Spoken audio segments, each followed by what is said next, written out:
நீங்க நைட் ஃபுல்லா தூக்கம் வராம கஷ்டப்படுறீங்களா? இல்ல எத பார்த்தாலும் காரணமே இல்லாம பயமா இருக்கா? இல்ல உங்ககிட்ட இருக்க கெட்ட பழக்கங்கள் எல்லாம் விட்டொழிக்கணும்னு நினைக்கிறீங்களா? அப்ப நீங்க போக வேண்டியது ஹிப்னோட்டிக் டாக்டர் கிட்ட. என்னடா இவன் இப்படி சொல்றான்னு பார்க்குறீங்களா? அட ஆமாங்க. அப்படி ஒரு கான்செப்ட்ல தான் இந்த படத்தை எடுத்திருக்காங்க. இந்த கதையோட எண்டிங்ல தான் உண்மையாலுமே என்ன நடக்குது அப்படிங்கிறதே புரியும். அதனால ஸ்கிப் பண்ணாம வீடியோ ஃபுல்லா பாருங்க. இது உங்க MW. வாங்க இந்த மூவிக்குள்ள போலாம். இவன் தான் நம்ம கதையோட நாயகன் டான். இவன் அவங்க ஊர்ல இருக்க ஒரு டாப் கிளாஸ் யூனிவர்சிட்டியில படிச்சிட்டு இருக்கான். இவனோட ஐடியாலஜி என்னன்னா, நமக்கெல்லாம் சின்ன வயசுல நடந்த நிறைய சம்பவங்கள் ஞாபகம் இருக்கிறது இல்ல. பட் அது அப்பப்போ ஞாபகத்துக்கு வரும். அப்படி ஞாபகம் வந்தாலுமே திரும்பவும் மறந்து போகும். ஏன் இந்த மாதிரி நடக்குது? இதை பத்தி டீடைலா தெரிஞ்சுக்க நிறைய பேர்கிட்ட நீங்க மறக்கணும்னு நினைக்கிற நினைவுகள் அப்படிங்கிற தலைப்புல இன்டர்வியூ எடுத்து அதை ஒரு டாக்குமெண்ட்ரியா ரெடி பண்ணிட்டு இருக்கான். இவன் இப்ப போயிட்டு இருக்கிறது இவனோட ஃப்ரெண்ட்ஸை பார்க்க. அதுல ஒருத்தி தான் ஜின். இவளுக்கு சினிமா இண்டஸ்ட்ரியில பெரிய ஹீரோயின் ஆகணும்னு ஆசை. இன்னொருத்தன் இவங்க 2 பேரும் படிக்கிற யூனிவர்சிட்டியில ஜாயின் பண்றதுக்கு வெயிட் பண்ணிட்டு இருக்கான். ஆனா பாவம் 2 வருஷமா என்ட்ரன்ஸ் எக்ஸாம்ல பாஸ் பண்ண முடியல. இவங்க கேங்க்கு இப்ப புதுசா ஒருத்தன் அறிமுகம் ஆகிறான். அவன் ஒரு பேஷண்ட். அவனுக்கு ஃபயர் ஆக்சிடென்ட்ல மெமரி லாஸ் ஆகிருக்கு. அதுக்காக ப்ரொஃபசர் சாவ் அப்படிங்கிற ஒருத்தர்கிட்ட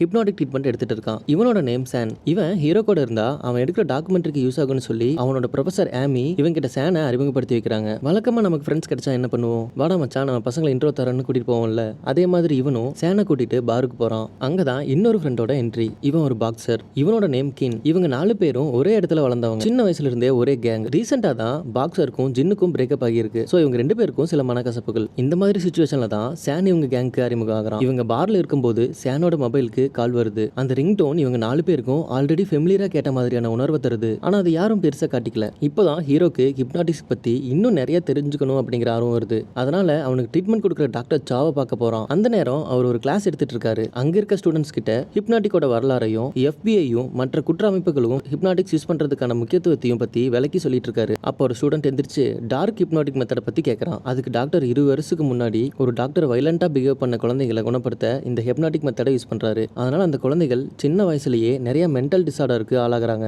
அது மட்டும் இல்லாம சின்ன பொண்ணை ட்ரீட்மெண்ட்காக அண்டர்கிரவுண்ட் பேஸ்மெண்ட்ல அடைச்சு வைக்கிறாரு. எதிர்பாராத விதமா அந்த இடத்துல நடந்த ஒரு ஃபயர் ஆக்சிடென்ட்னால அண்டர்கிரவுண்ட்ல அடைச்சு வச்சிருந்த பொண்ணு நெருப்புல மாட்டி இறந்து போறான். இதை கண்டுபிடிச்ச கவர்மெண்ட் அந்த ஆளை அரெஸ்ட் பண்ண போறாங்க. பட் அவர் அரெஸ்ட் பண்றதுக்கு முன்னாடியே அவர் சூசைட் பண்ணி இறந்துறாரு. இந்த ஆக்சிடென்ட்க்கு அப்புறம் தான் டார்க் ஹிப்னாட்டிக் மெத்தடை யூஸ் பண்றதுக்கு கவர்மெண்ட் தடை போடுறாங்க. இந்த கதையை ஸ்டூடெண்ட்ஸ்க்கு சொல்லி முடிச்சுட்டு டாக்டர் சேமோட ட்ரீட்மெண்ட்டை ஆரம்பிக்கிறாரு. அது வரைக்கும் டான் ப்ரொஃபஸரோட ரூம்ல இருக்க ஹிப்னாட்டிக் பொருட்களை பார்த்துட்டு இருக்கான். அப்புறம் டாக்டர் வந்ததும் அவர்கிட்ட இவனோட டாக்குமெண்ட்ரியை பத்தியும் மெமரிஸ் பத்தின கேள்விகளையும் கேட்கறான். இவனோட ஆர்வத்தை பார்த்த டாக்டர் நீங்க வேணா ஹிப்னடைஸ் ட்ரை பண்ணுங்கன்னு சொல்லவும் இவனும் சரின்னு சம்மதிக்கிறான். ஆனா அங்கதான் பிரச்சனையே ஆரம்பிக்குது. இவன் ஹிப்னடைஸ்ல இருக்கும்போது இவனோட மெமரியில சாக்கு வச்சு முகத்தை மட்டும் மூடின ஒரு பொண்ணோட உருவத்தை பார்க்கறான். அது இவனை கொல்ல வருது. அப்ப டக்குன்னு அதுல இருந்து முழிச்சிடறான். அந்த நினைவுகள் கொஞ்ச நேரத்திலேயே அவனுக்கு மறந்து போயிருது. ஆனா அந்த எக்ஸ்பீரியன்ஸ் அவனுக்குள்ள ஒரு மாற்றத்தை ஏற்படுத்துது. அதனால டிப்ரெஷன்ல இருக்க அவனோட ஃப்ரெண்ட் ஜின் கிட்ட இந்த விஷயத்த சொல்றான். அவளும் அந்த ப்ரொஃபசர் கிட்ட ட்ரீட்மெண்ட்டுக்கு போறா. ஆச்சரியம் என்னன்னா இவ ஹிப்னடைஸ்ல இருக்கும்போது டானுக்கு தெரிஞ்ச அதே முகத்தை மூடின பொண்ணு இவளுக்கும் தெரியறா. அது மட்டும் இல்லாம இவங்க 4 பேரும் சின்ன வயசுல யாரோ ஒருத்தர் சூசைட் பண்ணி தூக்கல தொங்குறத பார்த்துட்டு இருக்காங்க.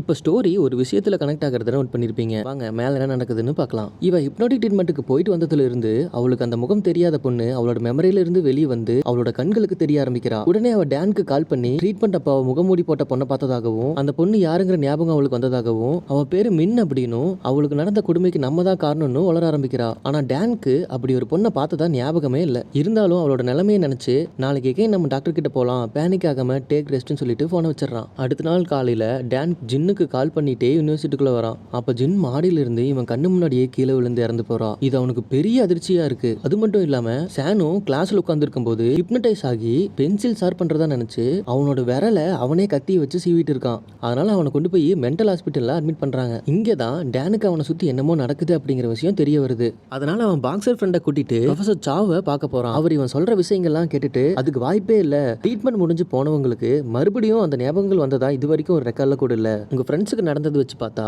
என்ன தவிர வேற யாரோ உங்களை ஹிப்னடைஸ் பண்ணிட்டு இருக்காங்க. அவங்க யாருன்னு கண்டுபிடிக்கணும்னா எகைன் நான் உங்களை ஹிப்னடைஸ் பண்ணணும். அப்பதான் அவங்க யாரு, அவங்க எந்த மாதிரி டெக்னிக் உங்களுக்கு யூஸ் பண்ணிருக்காங்க அப்படிங்கறத கண்டுபிடிக்க முடியும்னு சொல்றாரு. சரி ஓகே நீ இவனும் ட்ரீட்மெண்ட்டுக்கு சம்மதிக்கிறான். இங்கதான் ஒரு சம்பவம் நடக்குது. ட்ரீட்மெண்ட் முடிஞ்சதும் அவனோட நிலைமை இன்னுமே மோசமாகிறது. இப்போ டானோட கண்களுக்கும் மாஸ்க் போட்டிருந்த பொண்ணு தெரியறா. அதனால அவன் அங்கிருந்து பயந்து போய் வெளியே ஓட ஆரம்பிக்கிறான். பாக்ஸரும் பின்னாடியே போய் அவனை நிறுத்தி என்னாச்சுன்னு கேட்கும்போது தான் டானுக்கும் மின் அப்படிங்கிற நேம் மட்டும் ஞாபகம் வந்ததா சொல்றான். இவன் இந்த விஷயத்த சொன்னதும் பாக்ஸர் இவங்கிட்ட அதை விட ஒரு பெரிய ஷாக்கிங் ட்ரூத்தை சொல்றான். அது என்னன்னா மின் இவனோட கண்ணுக்கும் தெரிஞ்சிருக்கா. அது மட்டும் இல்லாம அவன் ஜிம்ல இருக்கும்போது ஜின் அவன் முன்னாடி உட்காந்து அவளோட கண்ணை அவளையே வெளியெடுக்கிற மாதிரியான ஒரு பிம்பம் அவனுக்கு தெரிஞ்சதாகவும் அதுக்கப்புறம் தான் நீ கால் பண்ணி ஜின் இறந்த விஷயத்த சொன்ன அப்படின்னு சொல்றான். இங்கதான் ஒரு சந்தேகம் வருது. பாக்ஸர் தான் டாக்டர் கிட்ட ட்ரீட்மெண்ட் எடுக்க போகவே இல்லையே, அப்புறம் அவனுக்கு இந்த மாதிரி எல்லாம் தெரியுது. இந்த பிரச்சனைக்கான தீர்வு தெரியணும்னா அவங்களுக்கு மின் யாரு அப்படிங்கிற விஷயம் தெரியணும். மின்னோட முகம் தெரியலனாலும் அவன் ஃப்ரெண்டு சொன்னதை வச்சு இவங்க அவளை பார்த்திருக்க வாய்ப்பு இருக்குன்னு பழைய போட்டோஸ் எல்லாம் எடுத்து தேட ஆரம்பிக்கிறாங்க. அது மூலியமா அவங்க எல்லாரும் ஒன்னா வளர்ந்த ட்ரஸ்ட்டை கண்டுபிடிக்கிறாங்க. அந்த இடத்தோட வாட்ச்மேன் சொன்ன விஷயத்தை கேட்டதும் இவங்களுக்கு கொலையே நடுங்குது. ஏன்னா இவங்களுக்கு ஹிப்னடைஸ் பண்ண டாக்டர் சாவ் சொன்ன டார்க் ஹிப்னாட்டிக் ரிசர்ச் நடந்தது இவங்க வளர்ந்த இதே ட்ரஸ்ட்ல தான். அந்த ரிசர்ச்சை பண்ண டாக்டர் சூசைட் பண்ணி இறந்ததும் இதே பில்டிங்ல தான். அங்க நடந்த ஃபயர் ஆக்சிடென்ட்ல அண்டர் கிரவுண்ட்ல மாட்டி இறந்து போன பொண்ணு தான் மின். கேட்கவே ஷாக்கிங்கா இருக்குல்ல. இவனுக்கு 2 பேரும் இங்க இந்த அதிர்ச்சியான கதையை கேட்டுட்டு இருக்கும்போது வேலை வெட்டிக்கு போகாம ஒருத்தர் இருந்தான் இல்லையா, அவனோட சாவு ரொம்ப கொடுமை. சுடுதண்ணிக்குள்ள தலையை விட்டு சூசைட் பண்ணிக்கிறான். அதுக்குள்ள தலையை விட்டா என்ன நடக்கும் அப்படிங்கிற விஷயம் அவனுக்கு தெரியுது. ஆனாலும் அதை அவனால கண்ட்ரோல் பண்ண முடியாம இறந்து போறான். இப்ப ஹீரோக்கும் பாக்ஸருக்கும் இவங்க அங்க வளர்ந்தது மட்டும் ஞாபகம் இருக்கு. ஆனா அப்படி ஒரு சம்பவம் நடந்ததா எந்த ஞாபகம் இவங்களுக்கு இல்ல. இப்போ ஒரு கனெக்ஷனை கண்டுபிடிக்கிறாங்க. அதுதான் நம்ம சான். அவனுக்கும் இதே பில்டிங்ல தான் ஆக்சிடென்ட் ஆகி அவனோட மெமரிஸ் எல்லாம் மறந்து போயிருக்கும். ஸோ அவன் தான் நெக்ஸ்ட் டார்கெட்னு அவனை பார்க்க போறாங்க. ஆனா அவனும் ஹாஸ்பிட்டல்ல கதம். அவனை கட்டி வச்சிருந்த பெட்ல இருந்து தப்பிக்க முயற்சி பண்ணும்போது இறந்துடுறான். இது தெரியாத பாக்ஸர் அவன்கிட்ட விசாரிக்க ஹாஸ்பிட்டலுக்கு போயிட்டு இருக்கான். அதே டைம்ல நம்ம ஹீரோ டாக்டர் சாவ் கிட்ட போய் இன்னொரு தடவை ஹிப்னாட்டிக்ஸ் ட்ரை பண்ணா உண்மை தெரிய வர வாய்ப்பு இருக்குன்னு அவரை பார்க்க போயிட்டு இருக்கான். இப்போ ஹாஸ்பிட்டல் போன பாக்ஸருக்கு ஒரு க்ளூ கிடைக்குது. அதுதான் சின்ன வயசுல எடுத்த சானோட குரூப் போட்டோ. அந்த போட்டோல சான் கோடு இருக்கிறது இவனுங்க 4 பேர் தான். ஆனா இப்ப கூட அவனுக்கு சான் யாரு அப்படிங்கிறது நினைவில் இல்லை. ஆனா அங்க இன்னொரு முக்கியமான உண்மையும் தெரிய வருது. அங்க இன்னொரு போட்டோ இருக்கு. அதுல சான் கோடு இருக்கிறது டாக்டர். அந்த டாக்டர் யாரும் இல்ல, நம்ம டேனுக்கும் ஜின்னுக்கும் ஹிப்னோட்டிக்ஸ் பண்ண டாக்டர் சாவ் தான். உடனே டேனுக்கு ஃபோன் பண்ணி டாக்டர் பத்தின உண்மையை சொல்றான். அப்பதான் இவனுக்கு 2 பேருக்கும் ஒரு விஷயம் புரியுது. இவனுங்களுக்கு ரிப்பீட்டடா ஒரு சத்தம் கேட்டாலோ 2-3 செகண்டுக்கு மேல ஒரே மாதிரி நடக்கிற நிகழ்வுகளை பார்த்தாலோ மட்டும்தான் மின் அவங்க கண்ணுக்கு தெரியுறா. அப்ப இதுக்கு காரணம் சாவ் தான். அப்ப இவன் தான் இல்லனா பிளட்டி ஃபூல். பட் ஏன் இப்படி பண்ணா அதையும் பார்ப்போம். டேன் கிட்ட டாக்டர் பார்க்க வேணாம்னு சொல்லிட்டு நீ போலீஸ் ஸ்டேஷனுக்கு போ, நானும் பின்னாடியே வந்துடுறேன்னு சொல்லிட்டு பஸ் ஏறான். ஆனா ஸ்டேஷனுக்கு போன டேனுக்கு இன்னொரு மிகப்பெரிய உண்மை தெரிய வருது.